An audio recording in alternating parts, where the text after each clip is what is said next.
Ce podcast est réalisé avec le soutien du Centre pour la cybersécurité Belgique.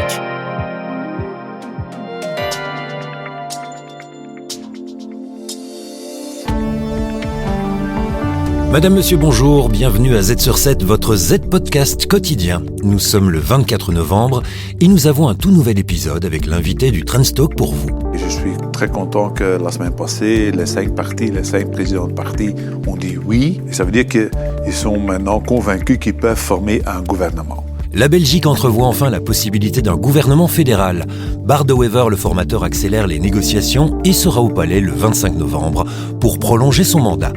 Une issue semble se dessiner. Pour en parler et évoquer un monde en pleine transformation, Olivier Mouton reçoit Peter Timmermans, administrateur délégué de la Fédération des entreprises de Belgique. L'invité du Trendstalk. Une personnalité de premier plan se confie en profondeur sur ce qui fait son actualité. Nous devons être optimistes parce qu'après 160 jours de pourparlers, de discussions, je pense que le moment est venu maintenant d'atterrir. Et je suis très content que la semaine passée, les 5 présidents de partis ont dit oui. Et ça veut dire qu'ils sont maintenant convaincus qu'ils peuvent former un gouvernement. Est-ce que ça va être facile? Non, c'est toujours difficile. Et le sujet le plus important, le plus sensible, c'est-à-dire les sous, le budget, qu'est-ce qu'on peut dépenser, qu'est-ce qu'on va demander comme impôt, doit encore être discuté dans les jours qui viennent. Parce qu'on parle de 26 milliards à trouver, 19 milliards d'économies à réaliser, donc c'est quand même considérable tout ça. Mais regardons les chiffres quand même, et on peut reporter le problème éternellement, mais on est arrivé à un moment clé maintenant. On est le pays le plus taxé au monde. Donc la solution, comme certains disent, on va encore davantage taxer les entreprises ou taxer les plus-values. C'est pas la solution miracle pour équilibrer, je dirais, notre budget. Donc combiner cela avec le vieillissement qui coûte de plus en plus au budget, combiné cela avec une perte de compétitivité de nos entreprises. Vous voyez quand même que chaque semaine, il y a quand même une grande entreprise qui annonce une restructuration. Déjà plus de 10 000 personnes ont perdu leur emploi à cause des restructurations dans l'industrie cette année-ci. Donc, c'est un record depuis 20 ans. Donc, oui, si on veut vraiment redresser le budget économique, le budget de l'État, si on veut vraiment équilibrer le budget, il ne faut pas miser davantage sur les recettes et sur les impôts, mais il faut des réformes d'un côté et surtout, comment dirais-je, renforcer notre tissu économique. Parce que quand les entreprises peuvent exporter, sont compétitives, ils créent de la valeur ajoutée. Et la valeur ajoutée d'aujourd'hui, c'est le pouvoir d'achat des gens de demain. Et ça passe par quoi alors, ce renforcement-là? Parce qu'effectivement, le contexte budgétaire est compliqué. Donc comment on fait? Réforme, ça veut dire que Pension, travail, fiscalité. Pension, travail, fiscalité, malades de longue durée. Donc, activer davantage les demandeurs d'emploi et les malades de longue durée pour qu'on puisse finalement arriver à un taux d'emploi de 80%.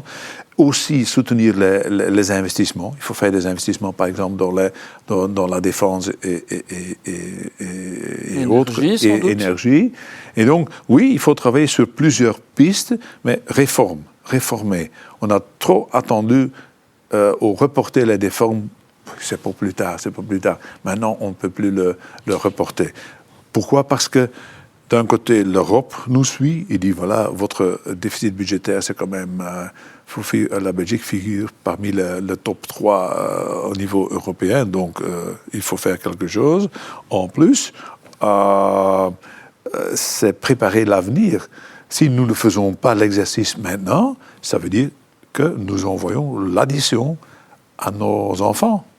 Et est-ce que c'est la pression européenne qui, quelque part, force les partis à s'entendre? Parce qu'il y a des rendez-vous qui sont prévus en décembre avec la Commission européenne. C'est comme si on était toujours en train de répondre, en fait. Ça devrait être un argument quand même important. L'Europe, c'est toujours... Allez, en Belgique, il y a des réformes se réalisent au moment qu'il y a un facteur externe qui augmente la pression. C'est soit la Commission européenne, soit les marchés financiers. Et je préfère de loin la Commission européenne, parce que ça veut dire qu'on a le temps de le faire, de le concrétiser, et alors on peut trouver des mesures, je dirais, plus équilibrées en fonction de la personne qu'on veut viser, en fonction de l'entreprise grande, petite, etc. Les marchés financiers, alors, c'est linéaire. Tout le monde sera touché de la même manière. De la même manière, ce qui est en soi asocial. Donc je préfère qu'on prépare nous-mêmes l'avenir, sous pression que d'attendre que les marchés financiers nous imposent de prendre des mesures drastiques, blocage salarial, éventuellement blocage des pensions, etc., etc. Ça, on peut éviter. Je suis convaincu qu'on peut l'éviter, mais c'est le moment d'agir maintenant. En même temps, ça fait des mois, j'allais dire des années, que vous plaidez en faveur d'un nouveau pacte social. Et en fait, on a l'impression que c'est quoi? Impossible dans ce pays? C'est très, très, très compliqué et la raison est tout à fait simple. Le pacte après la Deuxième Guerre mondiale se faisait dans un contexte économique, croissance économique 5, 6, 7, 8% par an. Il y avait toute la reconstruction à faire. Mais aussi la croissance était très, très élevée et donc le pacte social portait sur la répartition du gâteau. Répartir de l'argent qui est là. Aujourd'hui, il faut d'abord se poser la question sur comment est-ce qu'on va faire grandir le gâteau? Comment est-ce qu'on va construire le gâteau? Et puis, on va devoir discuter de la répartition du gâteau. Et ça, c'est beaucoup plus compliqué parce qu'aujourd'hui, le pacte social, on parle toujours d'un pacte social, on aura besoin d'un pacte socio-économique. Le pilier économique doit se trouver dans ce pacte social. Et ce n'est pas évident aujourd'hui avec les syndicats de parler de ça. Ils disent souvent, oui, l'industrie est menacée. On est d'accord. On n'avait pas besoin de leur action syndicale pour le comprendre.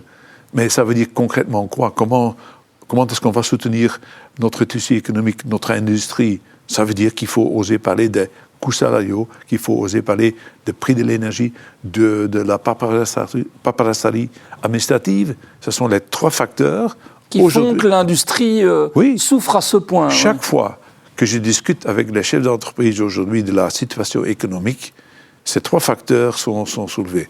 Comment voulez-vous qu'on reste ici avec nos entreprises? Et nous voulons investir ici, nous voulons rester ici.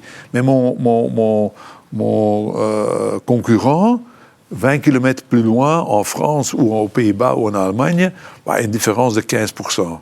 Comment voulez-vous que je reste ici, en étant une entreprise intensive en énergie, quand ma facture est 10-15% supérieure à mes concurrents? Comment voulez-vous que je concurrence avec les États-Unis ou l'Asie, quand je dois remplir des documents l'un après l'autre, des attestations, des reporting, des rapports, etc., qui lit personne, mais que je dois produire, qui me coûte finalement en main-d'œuvre et en argent? Et donc, ça sont les 3 plaintes que je reçois aujourd'hui. Et donc, si nous pouvons, en plus de ça, encore le marché du travail, ce qui est un peu spécial pour le moment, il y a des pénuries sur le marché du travail. Et des plans sociaux. Et des plans sociaux de l'autre côté. Ça veut dire qu'il y a un mismatch sur le marché du travail, en termes de nombre, en termes de qualification, en termes de région et sous-région. Donc, c'est ça, les préoccupations de nos chefs. Oui, et on sent qu'en cette fin d'année, on est quand même à un moment charnière. Alors, on parle de la politique et du gouvernement, mais économiquement, on sent qu'on est un peu sur le fil, non? Je pense qu'on le dit depuis 1 an. Il y a d'abord l'industrie. Depuis 6, 7, 9 mois, vous voyez pratiquement chaque semaine... Oui, vous avez dit 10 000, c'est ça? 10 000, oui. Ouais. Il y a chaque semaine une entreprise en restauration. Maintenant, on est entré dans une deuxième phase, c'est que même la distribution, le commerce, commence à souffrir. Oui, la demande qui, quelque part, maintenait l'économie belge. Oui, mais aussi le online commerce. Savez-vous que à peu près 30% de nos dépenses se font à l'étranger, online, ou des achats transfrontaliers, etc. Donc, nous devons bien le savoir. Et c'est pour des raisons qu'on connaît très bien en termes de la rigidité sur le marché du travail et autres. Et donc, voilà, c'est très clair qu'il faut agir dans ce domaine-là maintenant. On est finalement rentré quand même On est 2025. Et donc, industrie,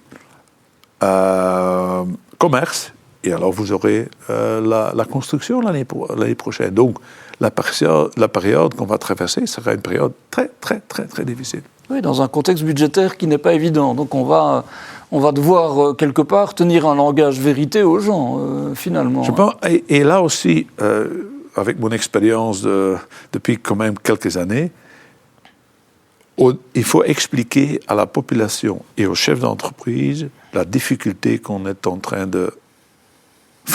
rencontre et les mesures difficiles à prendre. Mais si on le fait au début de la législature, chaque fois qu'on l'a fait, à la fin, lors des élections, les partis qui ont pris des mesures courageuses ont été récompensés. Après le plan global de Jean-Luc Dehaene, on n'a jamais eu autant d'actions syndicales et autres qu'au milieu des années 90. Les élections de 1995 ont été gagnées par Jean-Luc Dehaene.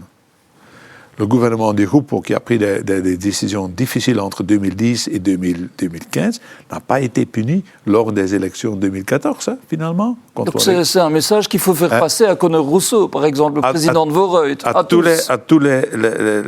les présidents de partis, si vous prenez aujourd'hui des mesures courageuses, ça va être pas gai, ça va être... la population ne va pas le recevoir comme un cadeau, non. Mais vous expliquez bien et vous contextualisez ça. Et oui, il faut qu'il y ait un certain équilibre entre ceux qui peuvent comment dirais-je, soutenir l'effort. Soutenir plus l'effort que d'autres. Nous aussi, nous disons que pour certains... Allez, prenons l'enveloppe bien-être. Bien-être, c'est-à-dire l'enveloppe qui est prévue pour la revalorisation de certaines allocations sociales. Depuis des années, on dit, au lieu de donner à tout le monde quelques euros, donnons un peu plus à ceux qui ont vraiment besoin. Les cas dignes d'intérêt, les pensions les plus basses, c'est ça, ce type de politique qu'il faut mener. Donc, même chez nous, les employeurs, nous sommes d'accord de faire des exercices de ce genre-là. Il y a des gens, des personnes, des allocataires sociaux qui ont plus besoin de soutien que d'autres. Il y a des entreprises qui ont peut-être plus besoin que d'autres, mais les perspectives, il faut bien les présenter, bien les contextualiser. Et alors, je suis convaincu que, in fine, ça va être récompensé lors du prochain scrutin. Mais est-ce que vous craignez un gouvernement de taxes? À un moment, oui. Les libéraux l'avaient dénoncé. On sait que Vorreut souhaite maintenant, reparticipe aux négociations, mais en obtenant quand même des avancées dans ce domaine-là. C'est une crainte? C'est une crainte, oui. C'est vraiment une crainte. Et comme je l'ai dit il y a quelques instants, nous sommes déjà le pays le plus taxé au monde. Moi, je veux bien qu'on invente encore des taxes et des impôts, mais trop is te veel, comme on dit. Et on est arrivé à... Allez, quand je vous donne une augmentation salariale de 100 € brut, en net, c'est 50 pour vous, et ça représente un coût de 150. 1 sur 3. Il n'y a aucun pays au monde où la différence entre le coût total et le salaire net est aussi grand. C'est quand même pas anormal qu'on demande une réforme, qu'on réduise les coûts pour les employeurs et qu'on réduise l'impôt des personnes physiques dans le chef des travailleurs. C'est logique. Et donc, au lieu davantage encore taxer soit l'employeur, soit la personne ou le travailleur, non, ce n'est pas la voie à suivre. Et donc, oui, il y a une crainte auprès du monde économique. Et c'est la raison pour laquelle je suis très content que certains en disent, quand on discute de taxes, il faut éviter que ce soit des taxes qui nuisent à la croissance économique, qui nuisent à l'entrepreneuriat. Parce qu'alors, on se tire vraiment une balle dans le pied. On a, comment dirais-je, on est content parce qu'on a obtenu une taxe supplémentaire qui, à très court terme, peut-être la première année, rapporte encore quelque chose, mais à partir de la deuxième, troisième et quatrième année, on va perdre des recettes parce que l'agent économique s'adapte à la taxation trop élevée. Alors, la Fédération des entreprises de Belgique a fait cet été, si je ne me trompe pas, une enquête auprès des entreprises. Et en fait, on voyait qu'il y avait deux sujet de préoccupation, l'incertitude, ça on est toujours un peu dedans, mais aussi l'intelligence artificielle. Est-ce que c'est la grande révolution sur laquelle on n'est pas toujours assez, à laquelle on n'est pas toujours assez attentif? Premièrement, chaque grande révolution provoque des incertitudes et des inquiétudes. On a connu ça il y a 150 ans, au moment qu'on a créé où on a installé des machines dans les entreprises. Tout le monde a dit on va perdre notre emploi. Puis les ordinateurs, puis les téléphones, et puis donc l'intelligence artificielle, oui, ça pourrait être aperçu comme une menace. Il faut se préparer au côté négatif, mais pour moi, c'est quand même surtout une opportunité. Et donc, je pense que pour les entreprises, il faut le considérer comme une opportunité. Mais il y a des menaces. Je suis ici, je parle à vous, mais le lecteur ne sait pas qu'on est vrai. Qu'on est vrai. Finalement, on pourrait avoir des avatars. Et donc, ça, c'est le danger pour moi. Je parle avec quelqu'un, je reçois le message de quelqu'un, mais je ne suis pas sûr que c'est la personne... que c'est vraiment la personne à qui je parle. Ça, c'est pour moi le danger. Et donc, oui, il y aura toute une industrie qui va se développer autour de l'intelligence artificielle pour mieux encadrer, protéger l'utilisateur et autres. Et c'est ce type d'investissement que nous devons peut-être miser ici en Belgique. Oui, ça, mais socialement, vous ne vous dites pas, on va tous être remplacés, attention. Mais non. C'est toujours une évolution graduelle, progressive, mais si on gère bien cela, ça va créer des opportunités. Et oui, le changement, c'est que moi, je suis ici dans ce secteur avec ce type de boulot. Est-ce que je suis ouvert à un autre emploi dans un autre secteur? Ça, c'est le changement de mindset dont on a besoin. C'est la raison pour laquelle, par exemple, dans le débat de la formation, que je suis opposé à « je vous donne un droit individuel à la formation ». Pourquoi faire? Il vaut mieux avoir une vision au niveau de l'entreprise, au niveau du secteur. Des besoins. Ouais. Et dire, voilà, ça c'est un secteur qui est sous pression. OK, qu'est-ce qu'on doit faire pour pouvoir transférer? Pour répondre aux demandes, aux besoins. Ouais. Donc, on a besoin plus de cette approche plus sectorielle, plus intersérie qu'individuelle. Alors dans ce monde qui change beaucoup, il y a évidemment un événement dont on parle beaucoup et dont on parlera encore, c'est le retour de Donald Trump à la Maison-Blanche, qui serait effectif le 20 janvier. Ça vous inspire quoi? Je pense que nous devons nous préparer à 3 choses. Surtout au niveau européen, mais aussi au niveau belge, mais en tant que membre de l'Union européenne. 1, c'est la défense. Nous devons nous préparer à ce qu'il y ait une industrie de la défense en Europe. Ça veut dire la concertation entre les différentes parties. Mais oui, je pense vraiment que nous devons essayer de convaincre Donald Trump de rester au sein de l'OTAN, parce que l'OTAN est pour nous vital. Et aussi vital pour les États-Unis. Mm-hmm. Donc, une première chose. 2, la politique commerce international. L'Europe a besoin de Foreign Trade Agreements, des accords de libre-échange, des accords commerciaux avec d'autres continents. Dans le Mercosur, par exemple. Dans le Mercosur. Donc, nous ne pouvons plus nous limiter à nous, l'Europe. L'Europe n'a pas de matière, ou pas beaucoup de matières premières. Je disais le Mercosur parce que c'est contesté pour le moment, alors qu'on est dans une période où on a sans doute plus besoin que jamais. Oui, voilà. Donc, on n'a pas d'accord avec les États-Unis, on n'a pas d'accord avec la Chine, donc il faut passer des accords avec tout le reste du monde. Parce que l'Europe et la Belgique, notre richesse dépend de notre capacité de faire, d'exporter, de vendre nos produits. Mais nous ne devons pas être naïfs non plus, hein. Soyons clairs. Donc, une politique de commerce international intelligente, à discuter avec Trump, ce ne sera pas évident. Et 3e élément, c'est le coût de l'énergie. Mm-hmm. Pour Donald Trump, c'est très clair. Oublions tous ces débats sur... drill, comme il dit. Drill, oil. Ouais. Oui, mais ça veut dire que le prix de coût de l'énergie sera très, très bas ou plus bas encore aux États-Unis. Et en Europe, on est confronté à un prix très, très, très élevé. Ça veut dire que notre autonomie en termes d'énergie, nous devons vraiment avoir un débat là-dessus. Et donc, le professeur Draghi et M. Letta ont produit 2 rapports. Oui, c'est ça, qui sont importants. C'est-à-dire que tout est écrit ou Oui, tout est écrit, mais maintenant, c'est qu'est-ce qu'on va faire?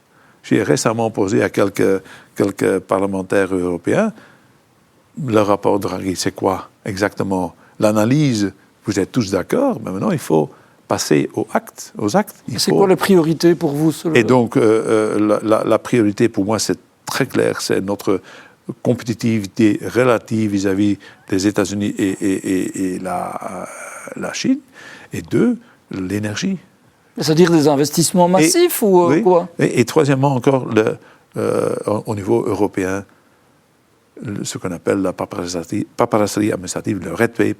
Allez, récemment, il y a quelques mois, un parlementaire européen est allé à la Commission européenne avec une pile de papier de 5422 pages. C'était une pile comme ça. Il dit, voilà, collègues, c'est ça que nous avons décidé récemment. Des contraintes pour les entreprises. Plus de 5000 pages. À transformer en une législation locale. Donc c'est devenu inacceptable. Donc la première chose à faire, si je pourrais donner un conseil à Mme Ursula von der Leyen, c'est arrêter cette diarrhée de reporting, de rapports, etc.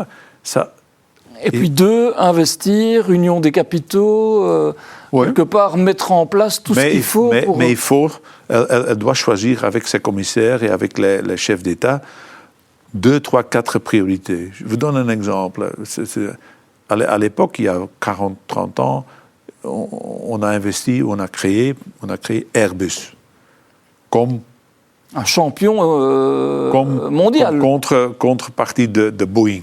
C'était quand même une réussite, mais parce que c'était un projet. Ils sont même mieux que Boeing. Et donc, par exemple, il y a maintenant l'idée du Einstein Telescope. Vous avez probablement entendu parler de ça. En Belgique, ça, d'ailleurs. C'était en Belgique. Donc, la Belgique, les Pays-Bas et l'Allemagne se sont posés candidats pour recueillir. C'est plus ou moins le nouveau CERN, comme on a connu, comme on a créé il y a 30 ou 40 ans à la frontière suisse-française. Oui, c'est ce type d'investissement dont on a besoin, parce qu'avec ce type d'investissement, comment dirais-je, on peut être à la pointe au niveau de recherche et développement, on peut être à la pointe des innovations.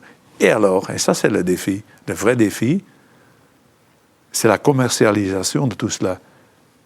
L'Internet a été créé par des Européens. Les GAFAM sont nés aux États-Unis. Mais les GAFA sont aux États-Unis. Et donc, c'est ça que nous devons vraiment... C'est-à-dire que se mettre ensemble davantage, dans tous ces projets-là. Vous avez parlé de la défense tout à l'heure, mais on parle maintenant de la recherche et d'innovation de champions comme Airbus. C'est ça la voie à suivre? C'est la voie à suivre. Ça veut dire qu'il faut, au niveau européen, une vision commune. Allez, prenons la politique de l'énergie. Au nord de l'Europe, on a le vent, au centre, on a les centrales nucléaires, et au sud de l'Europe, on a le soleil. Si on pouvait connecter tout cela, on a déjà fait un beau chemin. Mais ça veut dire collaboration, il faut être unis, des investissements dans le grid, dans le réseau. Mais ça, c'est un projet. Ça, c'est un projet de l'avenir. Et ça, c'est un projet qui pourrait renforcer davantage l'Europe au sein parmi les autres continents importants, les continents économiques importants. C'est ce type d'investissement, c'est ce type de décision dont on a besoin. Et pour la défense, par définition, une armée européenne, ou en tout cas une plus grande coordination entre les armées de l'Union européenne, absolument important, extrêmement crucial. En même temps, on devrait donner l'exemple en Belgique. Si vous avez publié une vision justement sur l'énergie, où vous plaidez pour une vision intégrée de la politique énergétique en Belgique, il faudrait déjà commencer chez nous, en fait. C'est vrai.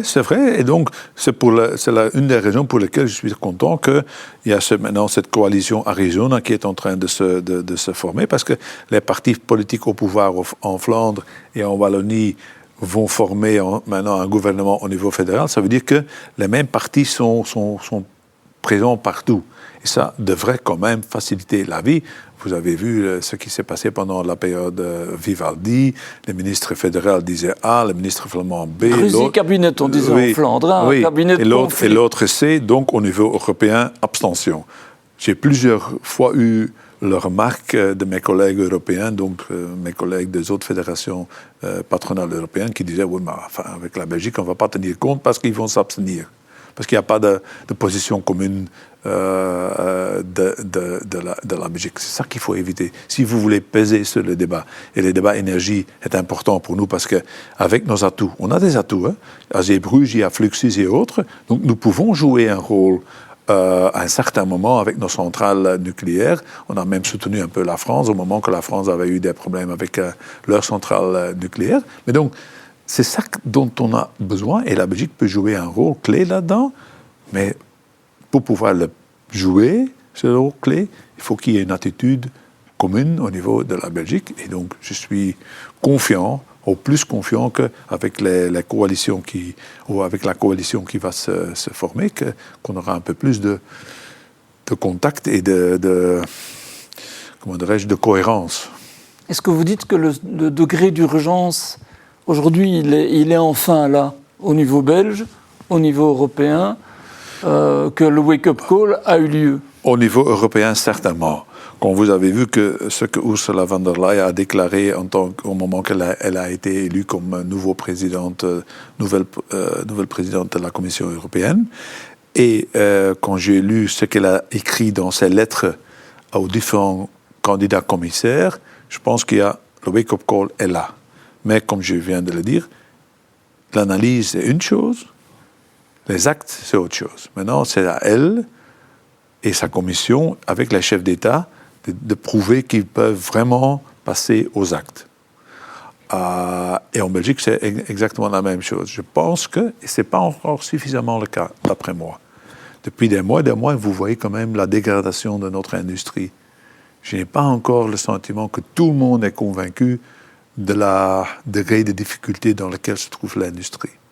Quand j'entends certains propos et certaines mesures, propositions, je me suis dit, est-ce qu'ils se rendent vraiment compte que ça va provoquer plus de problèmes que de résoudre les problèmes de l'industrie? Oui, et que les problèmes sociaux sont potentiellement importants à nos portes, quoi. Donc, j'espère vraiment que pendant ces 10-15 jours à venir, qu'on part de cette hypothèse-là qu'il faut d'abord le gâteau et puis la répartition du gâteau ou la distribution du gâteau et pas l'inverse.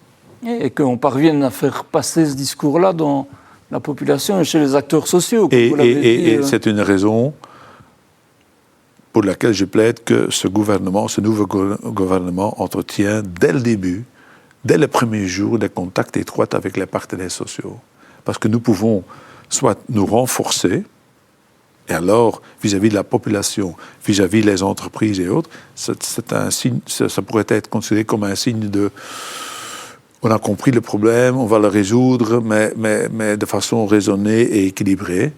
Ou bien, on ne fait pas ça, et alors les partenaires sociaux à gauche, à droite, au centre, le gouvernement dans un autre sens, et alors on aura, comme on sera obligé de passer par une période très compliquée. De tension. De tension sociale et autres. Et ça, c'est à éviter. À côté des tensions, je dirais, où les marchés financiers et la Commission européenne qui nous suit de très près, avoir des tensions dans la rue ou dans les entreprises, ça c'est un cocktail que je voudrais éviter à tout prix. Alors, Peter Timmermans, pour terminer, vous êtes fan de football. Que pensez-vous de la situation des Diables Rouges et Domenico Tedesco doit-il rester leur entraîneur? Contrairement à ce que beaucoup d'autres disent, moi je pense qu'il doit rester entraîneur. Parce qu'il faut lui donner une chance. L'équipe nationale est en transition, est en restructuration pour le dire ainsi. On a connu une période avec des belles victoires, des périodes où tout le monde se sentait Diable Rouge. Mais forcément, vous avez vu la même chose en Allemagne, il y a une période après où il faut reconstruire une nouvelle équipe, où il faut souder de nouveau des mécanismes et autres. Donc, on traverse cette période difficile pour le moment. Il faut lui donner quelques temps pour le tenter. Et donc, il doit tester des joueurs. Il doit essayer de trouver, et ça c'est son rôle, la nouvelle équipe, les mécanismes, les bons contacts entre les joueurs et autres. Donc il faut qu'on reste supporter et accepter les mauvais résultats pendant un petit temps. Il faut rester supporter pendant les bons moments et pendant les mauvais moments. Merci à toutes et tous d'avoir suivi cet épisode du Z-Podcast. On se retrouve demain pour l'info à ne pas manquer, où nous parlerons du Mercosur, ce grand accord de libre-échange entre l'Union européenne et 4 à 5 pays d'Amérique du Sud. En attendant, restez bien à l'écoute de l'astuce en cybersécurité du CCB, le Centre pour la cybersécurité Belgique.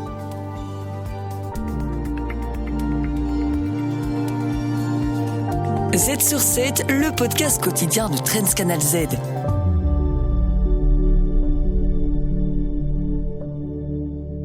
Ce podcast est réalisé avec le soutien du Centre pour la cybersécurité Belgique.